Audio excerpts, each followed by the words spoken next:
to a place where they would essentially build immunity for themselves, where a future president or President Trump would not be able to launch this incredibly successful operation. And so the president, again, as I've reiterated and he has said, was not going to sit back and allow the Iranian regime to threaten or to attack the United States of America any longer. But there are no U.S. leaders or Israeli leaders who are making those same claims. So is he making this up to justify his decision to go to war now? The president is not making anything up, Nancy. He is looking at this every single day based on intelligence, based on facts, and based on intelligence that he himself and his negotiators have consumed based on their, again, negotiations with the rogue Iranian regime over the past year. And the president and his team tried in a good faith way to reach a diplomatic deal through peaceful means with the Iranian regime. And Iran chose this path to death and destruction. Iran wanted to attack the United States of America, and the president was not going to sit back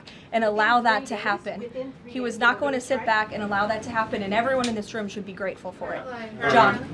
Thanks a lot, Karoline. Two questions for you. One has to do with a follow-up to your statement that you made at the beginning of the briefing regarding the Save America Act. Sure. Yesterday, the Senate Majority Leader John Thune spoke on the effort to potentially have a filibuster broken, the rules for the filibuster broken. He said the votes aren't there, one, to nuke the filibuster, and the votes aren't there for a talking filibuster. He says that's the reality. What's your reaction to what Senator Thune said?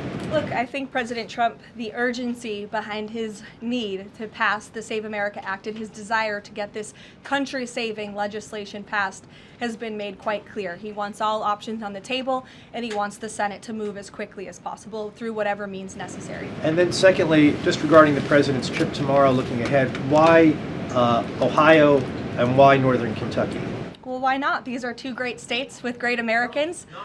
Just wanted to know why they were chosen. Great states with great Americans. The president will be joined by lawmakers from both states who he greatly admires and respects and supports. And he'll be meeting with business owners in both of these places and talking about the economy, which is, of course, the utmost importance to him. Karoline, thank you.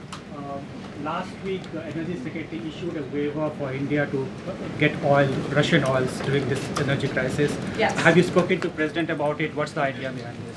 Have I spoken to the president about it? Yeah. Yes, I have spoken to the president about it. And the president and the Secretary of Treasury and the whole national security team came to this decision because our allies in India, as you know, Leavitt, have been good actors and have previously stopped buying sanctioned Russian oil. So as we work to appease this temporary gap of oil supply around the world because of the Iranians, we have temporarily permitted them to accept that Russian oil. And this Russian oil was already at sea. It was already out on the water. So this short-term measure, we don't believe it will provide significant financial benefit to the Russian government at this time. I have one more question. Sure. About Pakistan. You know, Pakistan is a neighbor of Iran, and Pakistan is also an ally of U.S. President